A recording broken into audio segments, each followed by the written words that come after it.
Welcome everyone to Wrasslin Raw!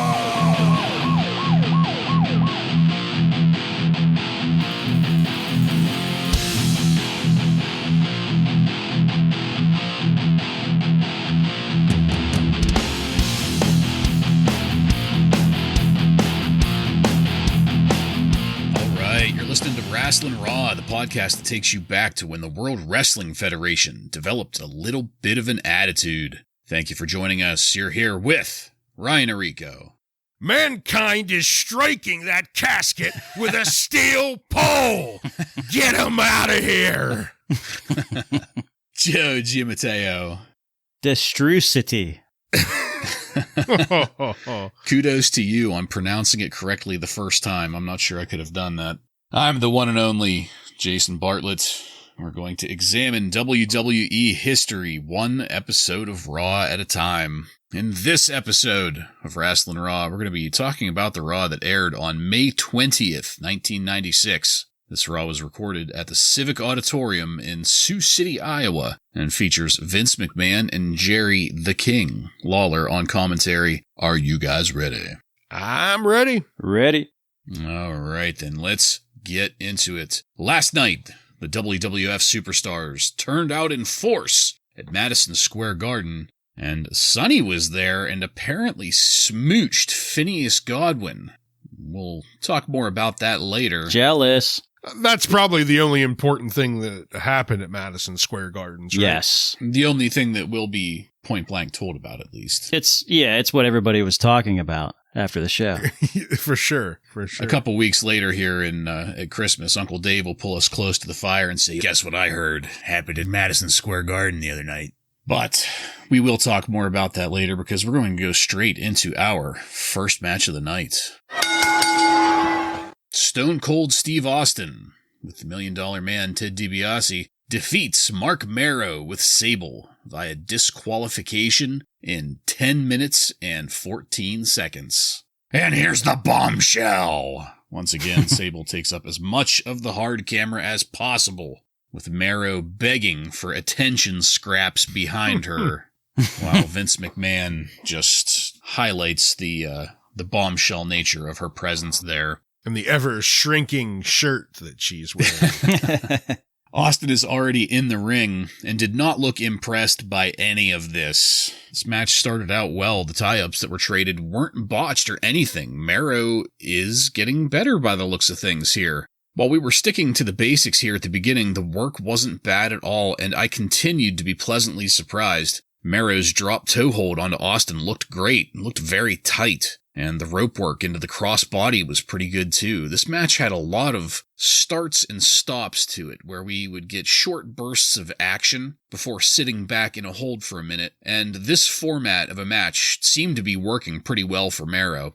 Don't let that fool you, though. There were a few miscommunications, but for the most part, the action was pretty consistent. There were quite a few instances where the miscommunication worked out for the better, such as when Austin's clothesline out of the rope work ended with the clothesline just way too close to Marrow and pretty stiff. There was also that spot where Austin reversed Marrow into a drop onto the top turnbuckle. That looked great. We braked for commercial and came back to a nice-looking roll-up pin by Marrow for a 2 count, which Austin follows up with another great-looking clothesline. And then we had another instance where Stone Cold reverses a sleeper hold with a stunner. It hasn't been called a stunner yet, but this makes twice that we've seen it now, and it's that much more exciting again. I couldn't tell who was more of a useless distraction in this, whether it was the $1 Million Man Ted DiBiase acting like he was in control of Austin, or Sable twirling that goddamn cat o' nine tails at ringside. When it was time for Marrow to hit his rally, it looked pretty good. That is, up until Marrow tried to do the 10 punch in the corner. That came off as pretty lame. And wouldn't you know it, just as DiBiase started to interfere, and I thought this was going to go off the rails, it did. Except with Savio Vega hitting the ring with that Caribbean strap, giving Stone Cold a couple of licks across the back and drawing the DQ victory for Stone Cold. Savio is unhinged, chasing Stone Cold out of the ring, and Stone Cold doesn't mind getting the victory as he raises his arms in triumph while staring down Savio. Marrow can't appreciate that particular angle, though, as he tries and fails to understand the world around him, looking to Sable for guidance as we exit this segment. Guys, hands down, the best Marc Mero match I've seen so far. Joe, what did you think? Yeah, I agree. And I love these Marc Mero entrances because the camera is just purely focused on Sable. I mean, he is completely in the background and it's hilarious. Being power bombed mentally right now. Yeah.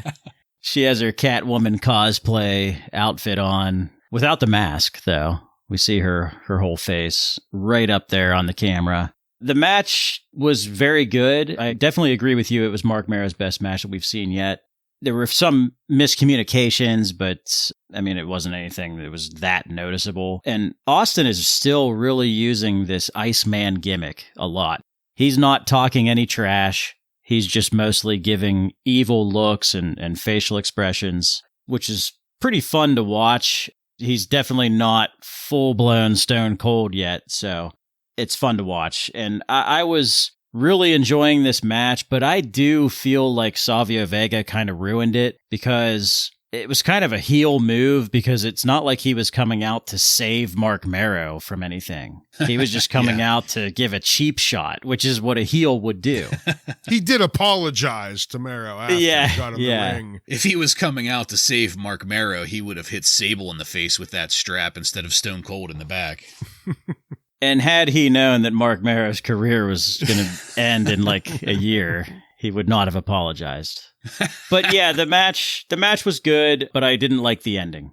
Yeah, I agree with both you guys here that this was by far Marc Mero's best match that we've seen to date. And you know, I think probably a lot of the credit has to go to Stone Cold and what he was able to do here in the ring with him. Once the match actually started to pick up, the exchanges were good. It started these really hard-looking arm wrenches that Stone Cold was doing. I thought that those were really good-looking. And then Mark does a couple acrobatic moves. He's flipping back and forth on the ropes, and he's trying to get the crowd involved, but they really don't care at all. I thought it was funny because I was noticing the crowd not caring about that. And then a few moments later, Stone Cold has Mark in a sleeper hold, and Vince McMahon says, "The wild man Marc Mero is unquestionably the fan favorite here."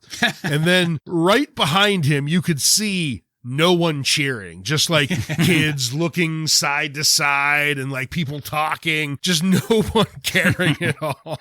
I got a good chuckle out of that. Probably my favorite move of this match was, Bartlett, you pointed it out. Stone Cold grabbed Mark around the waist and launches him up into the turnbuckle. And it just, I don't know, it just looked really good, like it hurt. And Mero sold it well, you know, slammed himself to the mat and stuff. It was just a really fun move to watch. I thought they both worked good on that. Outside of a couple miscommunications here or there, a very decent match. I probably agree with Joe here with the ending, that I felt that Savio Vega ruined the ending. I don't think he had to come out here. He's the heel, or not the heel, you know, like you pointed out, and it just doesn't make sense that he's coming out here and costing a DQ victory for Stone Cold. Not crazy about that ending, but I thought everything else about this match was pretty strong.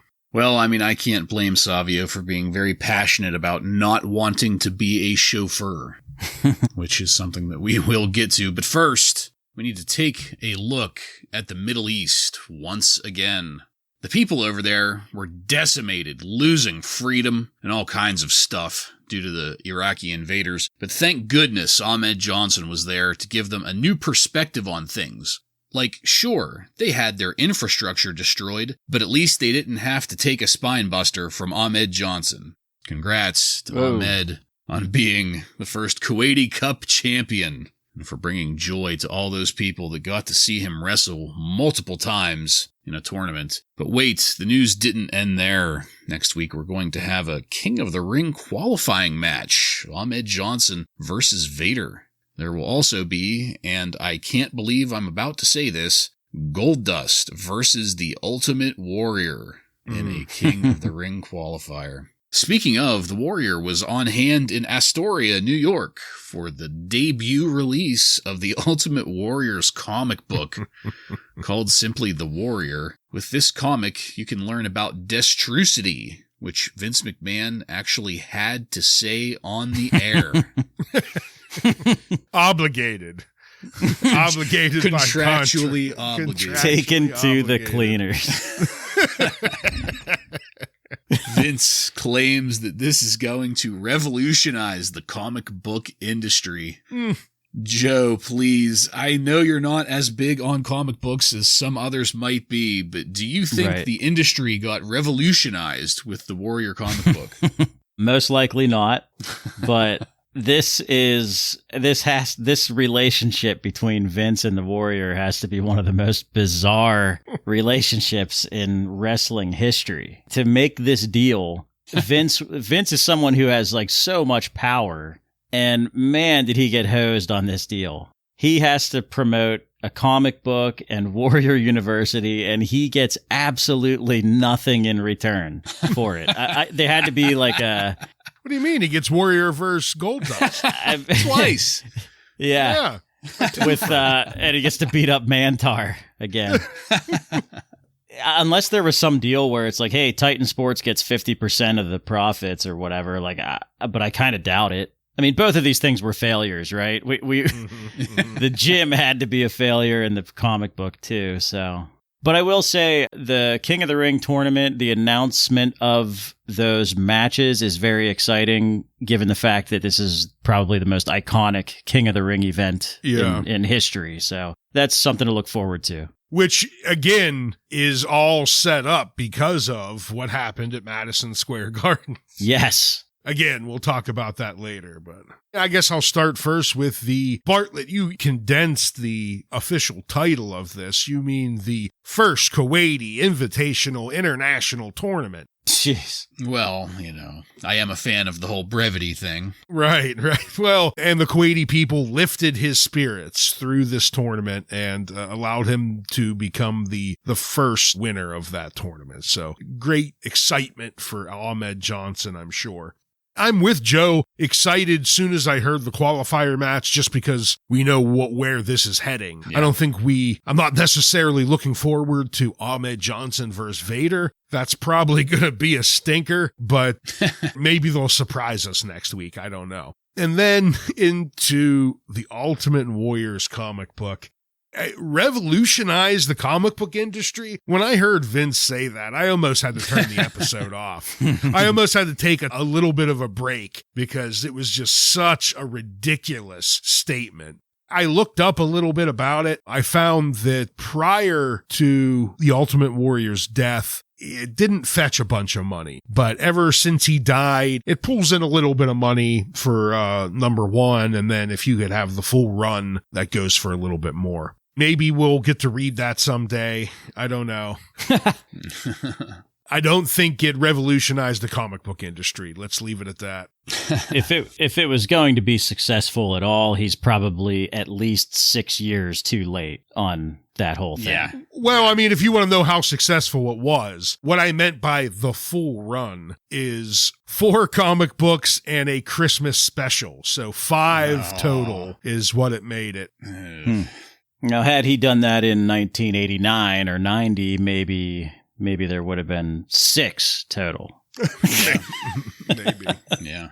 Just for the record, I mean, I wouldn't call myself a comic book expert by any means, but I feel that most comic book readers would know what I'm talking about whenever I say that the artwork in this comic book looked like anything that Marvel was producing in 1996. It was more or less a carbon copy of the art style, and therefore I can only assume that the writing was that of the Ultimate Warriors and shit.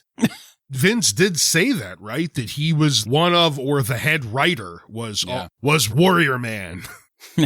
And one thing that we haven't mentioned with this is just how close it comes to, and it doesn't fully cross the line, but it comes very close to almost cult-like. The gym, the university, these new concepts of destrucity. Yeah, right, yeah. That's like a kindergartner trying to come up with a brainwashing manual. Yeah.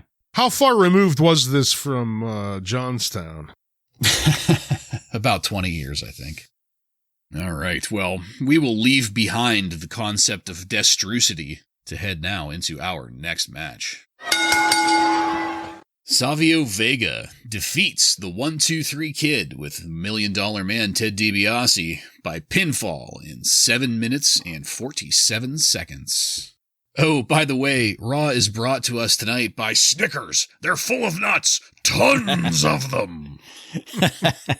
Tons of them. The 1-2-3 Kid is looking lean and mean and kind of emaciated here. Not sure what's going on there, and I'll touch on it again here shortly.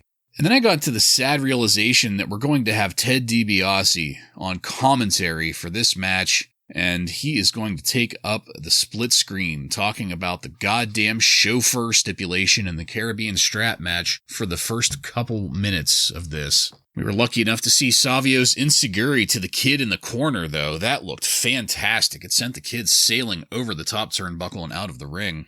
And then the Kid selling that chokehold was pretty damn good, too. The whip to the corner with Savio hitting the turnbuckle and rocking the entire ring looked great, including the drop kick from the Kid to follow it up. And again, here in my notes, I couldn't get past how skinny and lean the 1-2-3 Kid was looking in this match. Like, he's looking healthy, but not also how he was before. Just lean is the best word for it, but that doesn't lend itself well to somebody who was undersized to begin with in a wrestling match. He does look shredded, though, right now. He does, but especially in contrast to Savio Vega's barrel girth? Torso, we'll say. Yeah. Girth. It was especially striking. Yeah, girth is much better.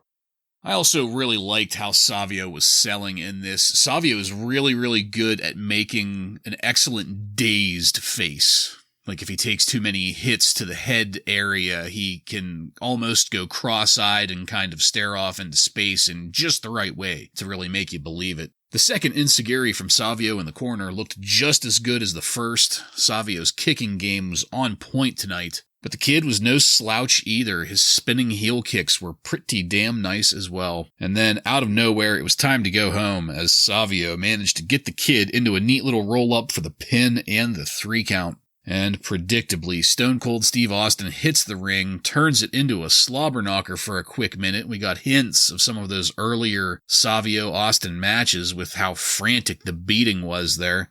But Austin gets that Caribbean strap off the turnbuckle and ties Savio up, and it hog ties him, while Dibiase puts the chauffeur hat on him.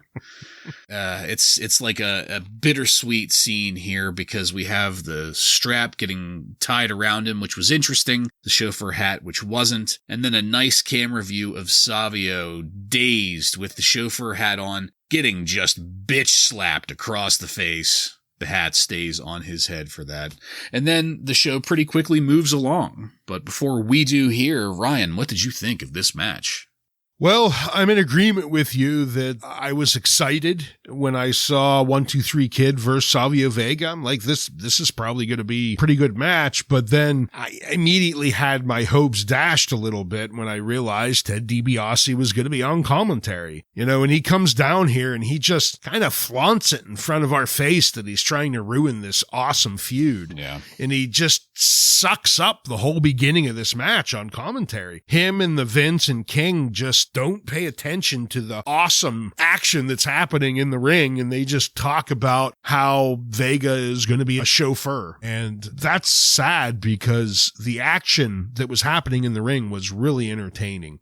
both of these guys, they're kind of known for their roundhouse kicks and flying kicks and things. So that's what we got a lot of. And they did a good job of mixing it up. There was a point where Vega lands a great looking cartwheel kick to the kid in the corner, and they both go flying over the top rope to the outside. I thought that was a really great looking spot. And then after that, Vega gets kid in the sleeper, and as they zoom in, you could see the kid's lip was busted open. And then before the kid goes up for one of his frog splashes, he again, as I mentioned before, did the suck it motion. Did you guys catch it? I did not. I did not again. I missed it again. Again, right before he climbed up to the crowd was booing him and stuff. And he looked to the crowd and gave a quick suck it and then started climbing up for the frog splash. So, and then right in the middle of this match, Vince doesn't even warn us. He's right in mid-sentence, Vince, and it cuts to black to a commercial. And when that happened, it made me think,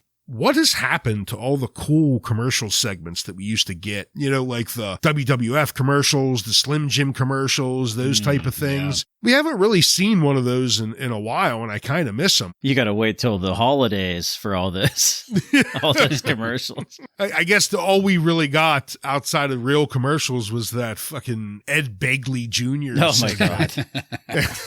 I missed the confessional commercials, stuff like that. Yeah, like the commercials for Raw. Right. Yeah. The commercials for Raw or whatever, Slim Jims that they throw in there. I'd love to have a video game commercial right about now for Christmas. A video game commercial, something. Those just kind of fell to the wayside at some point, and I miss them. But then the match does end, to get back to the match. So this is the type of ending that you would have thought Vega would have done, would be to come out after the match, but Stone Cold, the heel here, lets Vega finish his match. He lets him win it. Then he comes in and, does a great job of getting this feud fired up again. But then again, right here at the end, Ted DiBiase comes in just to shit in our face again and puts the chauffeur hat. It's like every time you start to forget about him and get excited for it, he comes in and says, well, don't forget about me. And just, it's a shame that he's here. The other thing that's kind of a shame, and I'm a little sad, is, Joe, you said last week, after we're here in Iowa, is going to be the last time we get to see the kid for a while. He's going to go away to rehab, which has to do with maybe his very thin-looking body. Mm-hmm. I don't know. Does he ever come back from rehab? Does he end up over at WCW, like, immediately after rehab? I don't remember. It's very shortly after that, because he's, the fifth member of the NWO? Six Pac. Yeah, he was the sixth. DiBiase actually leaves before. Right, and they tell us that he was actually behind it all along. They actually say that. Yeah. Yeah, I am. Ted DiBiase has overstayed his welcome here in the WWF as a manager. It's been, at least 2 years now that he's been doing this, and it's been at least 2 years that it's been bad. Yeah, and it's almost like they're forcing things too. Like this whole chauffeur thing is almost like, oh, we need to give Ted something to do, so let's throw in this stupid chauffeur joke. It's already a Caribbean strap match. Why would you have to do that? Double gimmick it. Why are you going to double gimmick it? Yeah. You're throwing comedy into something that is supposed to be like this beat down, like you're going to get beat with a strap. It's going to be brutal, but then you're throwing comedy into it too. So it's just, it doesn't make any sense. It's not working. And it's a shame because Vega and Austin are great. And with this match, this whole presentation was just shitty to me. Lawler and DiBiase on commentary telling a bunch of racist jokes that just weren't funny. Yep. Well, first off, was I the only one that thought it was weird that Savio had a match after he just interfered in a match? Like it might have been the order. Maybe they like pieced things together for the recorded show, but like he just came out and interfered and then he has a match. Like that doesn't make any sense. So that's why I didn't have an issue with the finish of the last match, because that I just assumed that because Savio was up next and because the $1 Million Man was going to stay out there, that he just kind of showed up early. I'm not saying I'm right. It's just that's kind of what I assumed, and I didn't like it, but I didn't have a problem with it. poor placement for this match. Yeah. I just thought that was so strange. Like, we just saw this guy interfere, and then we're seeing him in the ring with his entrance music. I'm like, what the fuck? He's going to have a match now? So, yeah, I didn't really even pay attention to the match just because of all the distraction. Well, with those distractions, one of the things they bring up is burrito. Do Puerto Ricans even eat burritos? Isn't that Yeah, they're just throwing out these random jokes that are just not hitting. I guess what I'm saying is at least be factually correct in your racist fucking rants. Yeah, right. Their commentary was absolutely horrible in this match. Yeah, less said about it, the better. I think we're going to move on now to some place there where nothing happened at all. Well, I mean, a little bit happened, and we will talk about it right now, but nothing more than what we are about to talk about happened. Well, this was pretty night exciting what happened. At Madison Square Garden. Yeah, I'm not trying to downplay it. I'm just saying that this stuff that I'm about to go over, like, that's the only stuff that happened. Well, probably the most exciting thing that happened at Madison Square Gardens, yeah. Yes. Yeah. This is what everybody was talking about. No doubt. It's the tag team belts. They still talk about it to this day. I mean, the WWF has been building this, these belts up for years. So it's got to be something special. Ted DiBiase was behind it all along, the build-up for these belts. The Godwins were backstage looking for Phineas. Hank, Henry Godwin, and Hillbilly Jim couldn't find him. Phineas was apparently locked in a room with Sonny right before their match, and it is strongly implied that there was some kind of sexual activity going on there, with all the subtlety that Vince McMahon can muster about touching. Some donkey kicks. Yeah, he mule kicked her. The match that they end up in had what looked like some decent moments. This was between the Godwins and the Body Donnas. One of those decent moments was Phineas having his fit and just kind of letting loose and swinging wildly in the Body Donna's corner, knocking them out, then almost knocking the referee out, and then doing the donkey kick, causing Henry to jump into the ring and try to tackle him. I am a sucker for that. I don't know why. I think I've got some hardcore nostalgia going on here, but I was entertained by that and wish I could have seen more. Not the fit necessarily, but Henry subduing him and dragging him back. That's what's entertaining. Anyway, the main point of all of this is that the Godwins beat the Body Donnas to win the WWF Tag Team Championships in what looked like it could have been a pretty entertaining match if we could have just gotten to see that. And the Godwins are going to be defending the tag team titles almost immediately during the free-for-all against the Smoking Guns before our upcoming pay-per-view. But enough of that. Let's go to Jim Ross now in the entryway of the arena in Sioux City with Paul Bearer and a casket. Jim Ross asks, after everything that's gone on, is The Undertaker okay? Is The Undertaker ready? Oh, yes. And it was just gold after that. Where is The Undertaker, though? Apparently he's in that casket, and they lift the lid, and The Undertaker is laying there. And without even sitting up, The Undertaker cuts a promo on Goldust.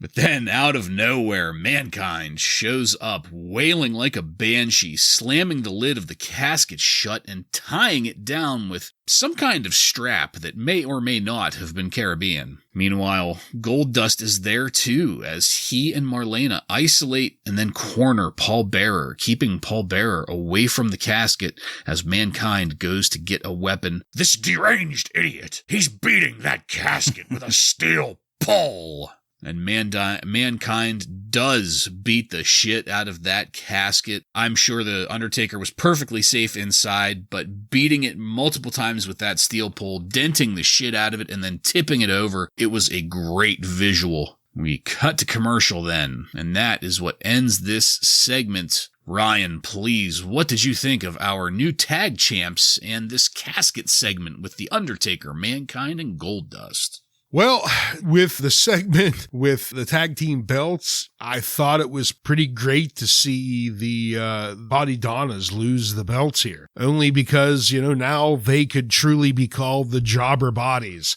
And they could take their mantle as Jobber because they don't have the belts anymore. So I'm excited about that. I think we are just around the corner from getting to see Skip as Jobber of the Week. But on to the casket. Yeah, golden fucking shit out of Paul Bearer, as always. I mean, I don't think I've ever seen him cut a bad promo. It was just golden as always. And then we see the Undertaker in the casket, and I was laughing over him just staying in the prone position, not moving at all, giving this promo, laying down. And you couldn't really see him because it was so dark. But the way Mankind came in here, chained it up, beat the shit out of it with this pole. And when he tipped it over, you could see he beat the living shit out of it. There were dents all over it. And, as you said, I'm sure he was safe in there, but the visual of it was really great. Fantastic job there. I loved every moment of it. Yeah, the tag team division, I'm not taking it seriously anymore at all as far as the wrestling goes. But the stuff with Sonny and Phineas is it's cheesy, but it's kind of funny. So, I kind of enjoy it. And Bartlett, I'm with you on enjoying Phineas's little fits that he throws and his mule kicking. I think it is pretty funny. Speaking of funny, the Undertaker cutting a promo in the casket it's just fantastic. This whole thing was amazing. The only thing that was kind of weird was Goldust and Marlena. You kind of wonder, what are they even doing there? But It's sort of a reminder that they're in cahoots with Mankind, so it's cool. But Mankind, McMahon calls him a deranged idiot, but this is a moment where you're like, okay, this guy's pretty dangerous. He's a complete lunatic. Yeah. He's tipping over the casket and beating the shit out of it. So you're thinking okay, this guy's really crazy. Yeah, I completely agree. There's really no way that could have gotten better, I don't think. I do agree that it's a little bit weird with, not weird, but it almost feels out of place with Goldust and Marlena there. I just wish that we would maybe get, just maybe 5 minutes or so with Jim Ross interviewing somebody somewhere to just explain what's going on. Like if, maybe an interview with Goldust where Goldust explains that has somehow manipulated Mankind or something. I don't know. Maybe Mankind just has a crush on Marlena like the rest of us do. Well, we'll come back from that final commercial break that I mentioned and go into our last match of the night. The British Bulldog, Davey Boy Smith, with Jim Cornette, Clarence Mason, and Diana Smith versus Jake the Snake Roberts ends in a no contest in an indeterminate amount of time. Apparently, Clarence Mason was present to prevent Shawn Michaels from being on commentary with a restraining order. But Gorilla Monsoon shows up, takes a look at the paperwork, and fixes that by exiting Diana Smith from the ring so we can get the most resilient, the most charismatic, home-wrecking champion there on commentary, who, by the way, passes within 5 feet of Diana Smith on the entryway to the ring. That is there on camera. Why wasn't anybody there arresting Shawn Michaels? That's right. Shawn is going to be there on commentary, and Vince McMahon gushes all over it. Then Jake the Snake undulates on down to the ring, and once we get the clear contrast between Jake and the Bulldog, I can't believe this is going to go to a no contest. Once this match finally gets started, there isn't much to say as the Bulldog spends a lot of time not smearing Jake Roberts across the ring, which is something that the Bulldog could clearly, very easily do. It also became really clear really quickly that this match was an afterthought. This was more about Shawn Michaels on commentary defending himself against Jerry Lawler and generally playing the victim as per the usual. And I'm not sure what to think of that, because in this particular case, it's probably a good thing that we weren't focused on the match as much. Jake the Snake Roberts wasn't exactly bad, I guess. And the match wasn't exactly bad. It was just unfortunate, I think is a better way of putting it. Because there is no way in hell Jake Roberts was in any kind of shape to be any kind of threat to the Bulldog. It wasn't a bad match because it was bad theater, really. Nobody could believe any of this shit going on in the ring. The back and forth between Michaels and Lawler got really tedious on commentary. And then Lawler drops the bombshell he's been threatening, that Shawn Michaels posed in a 14-page pictorial in Playgirl magazine as a way of supporting this accusation of being a home-wrecking sleazebag. And that is pretty much the most that can be said about this match. In a complete violation of the restraining order, for some goddamn reason, Diana Smith marches back down to the ring. And she did so with a very waspy, snobby air about her, and for me personally, it was extremely appealing. And then for no reason accosts Shawn Michaels, drawing the Bulldog to get involved, and that's where we go off the air, with no resolution to the match at all, and therefore no way to get a time signature and a match time on this. Guys, I can't say that I was totally invested in this whole homewrecker angle before, but as the go-home show for the In Your House pay-per-view, this finish was just lackluster for me. Joe, what did you think of this match and the way that Raw ended tonight? Yeah, the match and the commentary were both pretty bad in this. And with Diana, I'm surprised they're putting Diana on TV as much as they do, including featuring her in an angle like this, because she can't really act for shit. And her facial expressions never change. Like, she just makes the same face the entire time. Come on, Davey. That troubled look. But yeah, I mean, Jake the Snake Roberts, I mean, he can barely work a match, let alone beat the Bulldog on a crippled knee. I mean, he like had a knee problem this whole match. So how am I supposed to believe that he's going to last this long against the British Bulldog?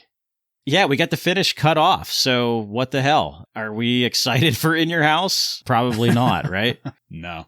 I know we're just beating a dead horse here at this point, but they keep on putting him in front of us on the screen, so we have to comment on it. Jake the Snake looks so fucking bad. It's... I don't get it. I don't get it. I think he lasts this entire year, too, just about. Yeah. How? Yeah. I mean, the Bulldog does whatever he can. He's trying to limp this match along. The commentary is not helping at all because it's piss poor as well. Just there's really not a ton more to add here. The Bulldog works on Jake's leg. I could only guess this is to not expose Jake for how bad he is, so we could kind of stretch the match out with this leg injury, but it's just not necessary. And then we get to the King. He's been teasing this bombshell all episode, and all it is for the King to plug the 14-page spread for Playgirl for Vince McMahon to gush over Shawn Michaels about. And then the ending makes no sense. Diana Smith comes down, throws this glass of water in Shawn Michaels' face. He punches Cornette in the face. Bulldog is about to get involved, but we don't get to see it. This is the go-home show, and they're not even going to show us how, this played out. It just cuts off. Bad stuff. Oh, I love it. Beating the dead horse, or in this case, Jake the Snake Roberts. Well, hopefully not Dead Snake. They threatened to kick it a couple times. Slithering his way through 1996. Could buy a lot of crack for that money. Yeah. Gentlemen, as I said, this was the end of our episode, so we're going to take it on over now to highlights and lowlights. Ryan, please go first. Well, for highlights, we had some good action at times, but it seems like commentary was poor throughout. But if we could separate the commentary away from the match, my highlight is the action in the ring of the Vega 1-2-3 Kid match. I thought these guys worked really great together. Just Ted DiBiase was there to kind of fuck things up, unfortunately. And low light, this last match with Jake the Snake, he's just not a headliner anymore. He may have been 15 years ago, but he's just slow and bad at this point, and he needs to go. And this is no way to end a go-home show with him headlining the match. My highlight is easy. I'm going with the Mankind Undertaker segment. And for my low light, I'm going to go with Ted DiBiase and this chauffeur thing. It just in general, I can't stand it. Yeah, that is a great pick there. For my low light, I have to go with the entire final segment here, for most of the reasons that have been stated already. And I just can't understand. You have a whole roster of people to pick from for the Bulldog to take on to get ready for the pay-per-view here. Why does it have to be Jake the Snake Roberts?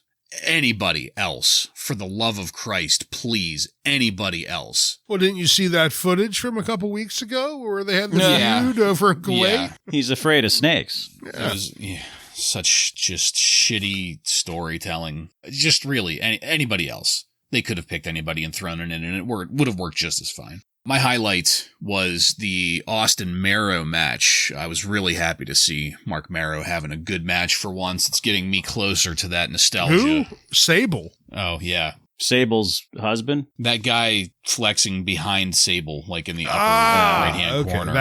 That random guy, number 12, behind Sable. Yeah. Okay. Superfly Little Richard. So, I don't think there's probably anything going on in the news. Is there, Joe?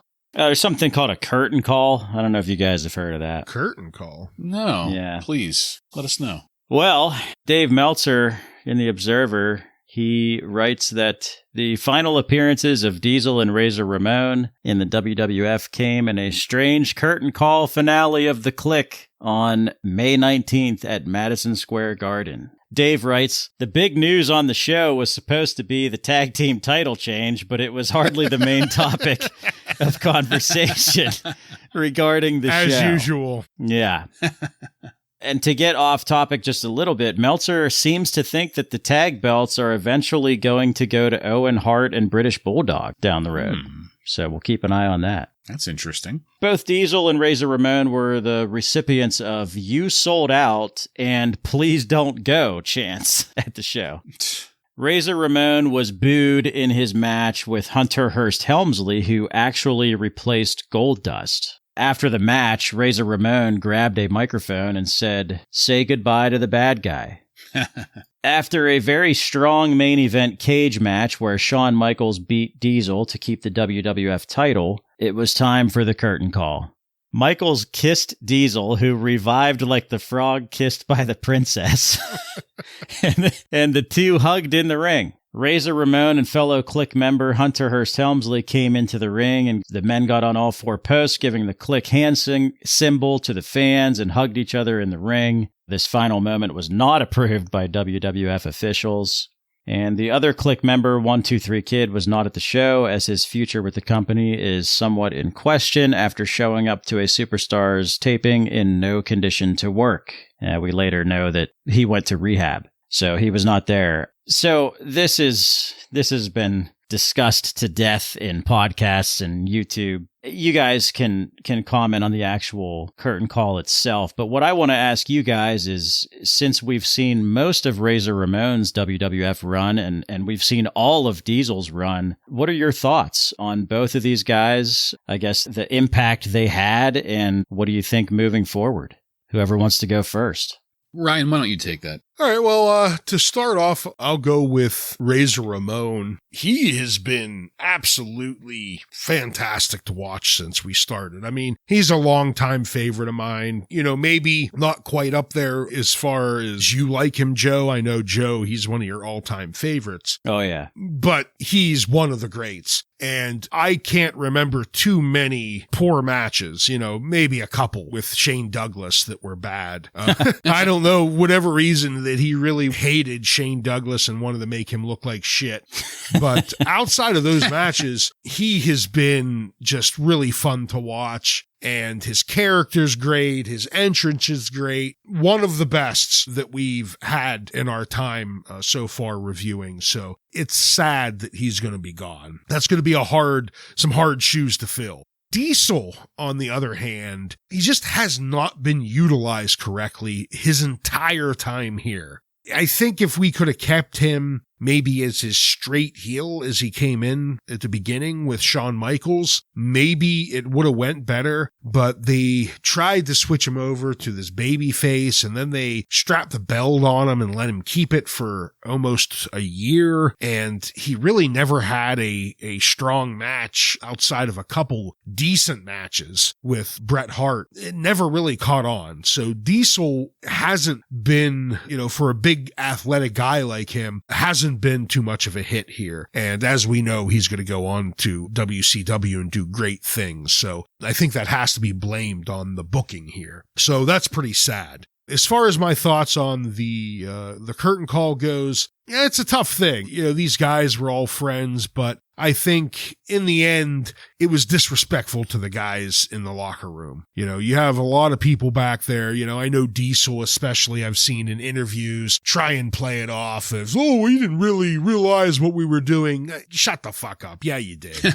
You knew what you were doing. You guys were heels and you were chumming it up there with baby faces in the ring. You were breaking kayfabe in front of thousands and thousands of people. You knew it wasn't going to be received well by veterans all around. And you basically were saying, we're too good, so fuck off, we don't care. So it was disrespectful.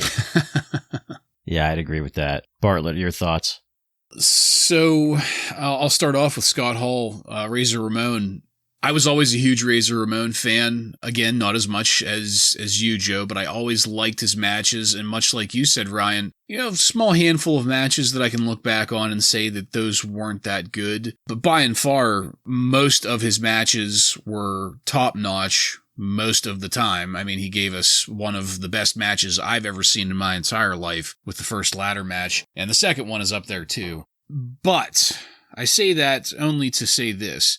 I'm kind of glad he's leaving. I'm not sure that the Razor Ramon gimmick would have been able to have been sustained and maintained through what's about to happen. Mm-hmm. He was already kind of getting relegated to some of the more cartoony angles. He couldn't work with Goldust, who Goldust is a step in the modern direction. And for whatever reason, he was uncomfortable. Well, not for whatever reason. We all know what the reason is, but he was uncomfortable working with him. Machismo. Yeah, right. That means he was stuck on the other end of the spectrum in things like the Crybaby match. So if 1, 2, 3 Kid in the Crybaby match. Well, keep in mind the Crybaby was after he gave his notice. So I think that might have been... that is a fair point. A rib. A little bit of a punishment, yeah. That is a fair point. But I think my original point still But stands. yeah, you're right. Yeah. I don't think the gimmick could have sustained him. I think he would have had to have left, even if it's just to take a break off for a while and come back with a fresh look. If he was going to, continue to make it, he would need to take that Scott Hall character that he took to WCW and bring it to the WWF. Yeah, where he was at was unsustainable. So whether it was by taking a break and coming back with a freshened look or by leaving altogether, I'm glad it happened because it was obviously beneficial to him. I mean, he's up there as one of the all-time greats because of the NWO and what he was able to do in WCW. So Diesel was underwhelming. There's a lot of talk about Diesel and Kevin Nash, and, I'm on record as not being very well versed in WCW. I do know a little, and I have tried to get into it many times, but I still to this day can't see the big deal about Kevin Nash and Diesel. And that's just me. Like I said, I have not seen the bulk of his WCW stuff, but here, with what we've seen in the WWF, nothing to write home about, nothing to get excited about. I didn't even care for his matches with Bret Hart. I think there were maybe 2 or 3 matches total of his that I actually gave, if it's a pay-per-view, I can only think of maybe 1 or 2 that got better than a star or dud for me. So no great loss with Diesel. And I know that sounds harsh, but, Just go back and listen to our archives. I am not a fan of Diesel. The curtain call, disrespectful, yeah, but my bigger concern with that is who the hell thought that was a good idea to begin with? Like, why? It was unnecessary. And really, that's kind of the biggest thing, is it was completely unnecessary. There was only negative results that could have possibly happened from that. And so it should have never been even a decision. Shouldn't even have been on the table. I think that goes with my disrespect comment, because it seems like it was solely to piss in the face of the people who cared about kayfabe. Basically to say, we're above it. Fuck you all. Yeah. You know what I mean? Yeah. Yeah, my thoughts on the two guys. I mean, Razor is one of my favorites. And if I had to compare him to someone, just Scott Hall in general, on a way smaller scale, I always go to Hulk Hogan, because Scott Hall is a guy, he's not going to give you a 5-star match, but he is someone, like, who knows the business better than Hulk Hogan? Like, the list is short, you know? Scott Hall is one of those guys, I think, that really understands the business. He is leaving the WWF to go make way more money, work way less of a schedule. Guaranteed money. Guaranteed money. Like, and he's the guy that made the jump. I mean, yeah, Hogan and Savage jumped before, but he's the guy that made the jump, and he talked his buddy into going too. So, you know, as far as like the business goes, Scott Hall is very smart, understands the psychology. He's the same size as Hulk Hogan, but he makes you forget about that because he is pretty athletic for his size. That's something I always go to that comparison, but obviously on a way, way smaller scale. Kevin Nash, I don't know. Yes, his run as champion was not good. He had some really bad matches and only had maybe 2 or 3 that were above average, in my opinion. However, if I'm Vince McMahon, I probably don't regret making that decision, putting him in that spot, because he does have a good look. He does have charisma. The crowd can connect to him, but it just didn't work. He's not a good wrestler. That's just all there is to it. I maybe would have done things differently. I would not have had him beat Bob Backlund in 8 seconds on a house show to make that change. But I probably don't regret any decision I made with Diesel if I'm Vince McMahon. So yeah, I mean, this is it. That's it for those two guys. We are off to a new generation, even though they're... With Jake the Snake? Yeah, with Jake the Snake. Yeah. As far as the curtain call, I think Shawn Michaels is really the one who made the bad decision here, because this is probably the start to Shawn Michaels' downward spiral as champion and just not knowing how to put the company on his back, you know, because this is just a really bad decision to do this so early in your title run, to do something this stupid. Not a good idea. And obviously, you know, as we hear, since he has the belt, he's not going to really be punished. Hunter Hearst Helmsley is. Yeah, which is also very unfortunate. Yeah. Well, that was what was kind of interesting during, I forget which match it was, Vince brings up a future match with Hunter Hearst Helmsley, and I'm immediately thinking to myself, yeah, he's probably going to lose that one now, right? Yeah. Well, he got Vince back a few years later by railing his daughter. That's right. So, oh, my lucky bastard. That pretty much makes up most of the news here, guys. So that's all I have. All right. Thank you, Joe. A very prevalent and controversial topic, not just the curtain call, but I'm glad you brought up Scott Hall and Kevin Nash specifically because, as you said, I mean, we've been there for the bulk of their careers, and it's just interesting that we are in a position now to be able to sit down and talk about it, because we literally just watched all of it in a row for the past, 2 years now? 2.5 years? Yeah, going on 2.5. Yeah, since the beginning of 93. Yeah, it's just kind of mind-blowing to have it in that perspective, I guess. Well, that's it, folks. We are done with this one. I want to thank you again for joining us. And if you like what we're doing here and want to connect with us, you can email us at WRASSLINRAW Just add @gmail.com to the end of that to submit questions or comments. Check us out on social media and on every podcast subscription platform. While you're there, don't forget to follow and subscribe to get every episode of Wrasslin Raw coming to you every week. Give us a 5-star review and let your friends know how much cooler they would be if they became Rawheads like you and me. Next week on Wrasslin Raw, we're going to take a look at In Your House 8, Beware of Dog, with matches featuring Yokozuna, Jake the Snake Roberts, and many more. So, for Joe and Ryan, I'm Jason, and this has been Wrasslin Raw.